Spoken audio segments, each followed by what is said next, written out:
Hey ladies and gentlemen, Trevor here. We had a fan contact us asking what we knew about Ethereum cryptocurrency mining.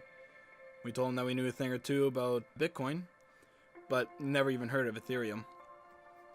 So he asked us if we could build him an Ethereum mining unit. And after some back and forth and some research, we were more than happy to oblige. Our fan was super excited that he got the last of these cases before recall. At that point we knew we were in for some fun. We had to assemble this case from scratch, so the first thing we did is made sure we have everything in the parts list. Which we didn't. And then we got to work assembling. We've never really assembled a case like this before. Because it needs to hold about 6 graphics cards, it's less of a case and more of an open-air chassis. Now I know what you're thinking. Since there's recall, why didn't you guys return it? Well, 1, it wasn't our case to return. And 2, we always like a challenge, and we knew we could make it work. The instructions weren't overly helpful, and with missing parts we had to improvise here and there. Improvisation ranged from replacing missing nuts and bolts to drilling our own holes, and using zip ties. Lots of zip ties.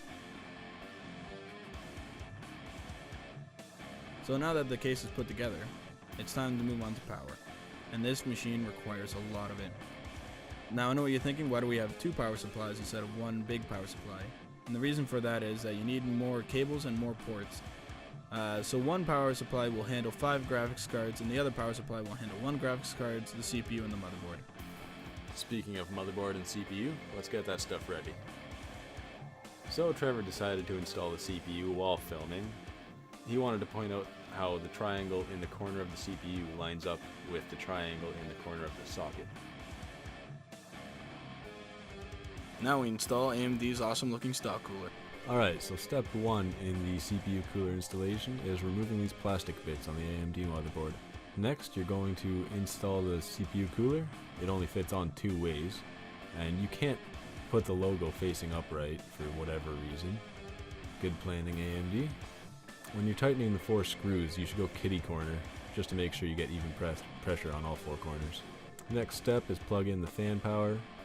And the final step with this CPU cooler is plugging in the LED. And on this motherboard, the LED header was way at the bottom. And with this open air case, there's nowhere to stash the cord. Next, we randomly accessed our memory on how to install the RAM, and we got it done.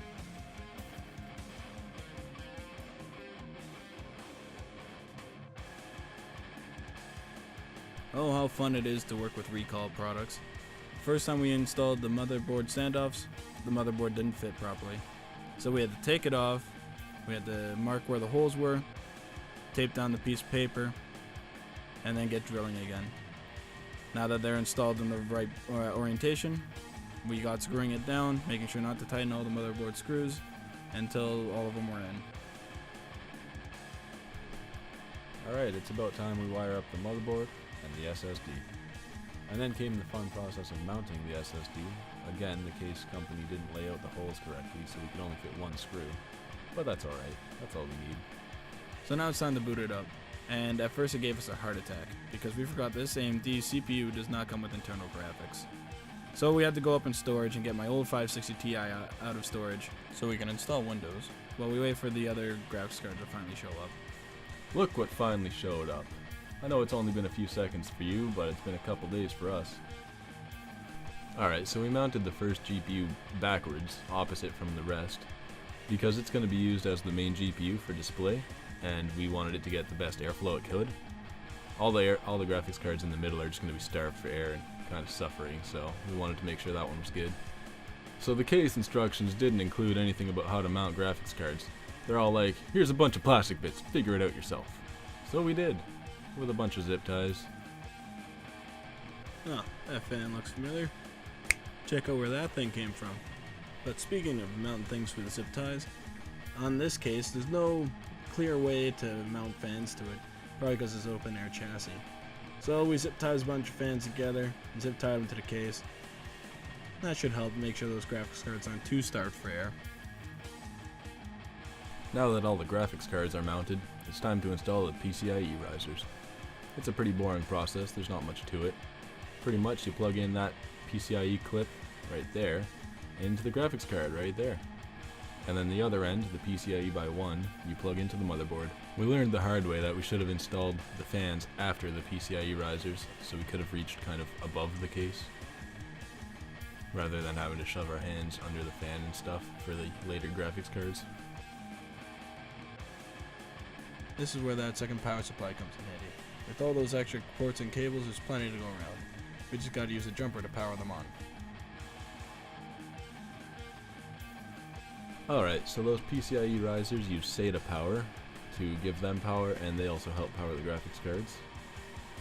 Okay, well, now that we got all the PCIe risers wired, time for a bit of cable management, even though it won't look great. There's really nowhere to hide cables, but that's okay as long as they don't interfere with any of those fans or airflow. We're happy enough. And here is the PCIe by 1 plugging into the motherboard. We made sure to plug in the one backwards graphics card into the slot number 1 because it was our main one used as display. And then the rest we just plugged in wherever we can fit it.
It goes in a USB slot.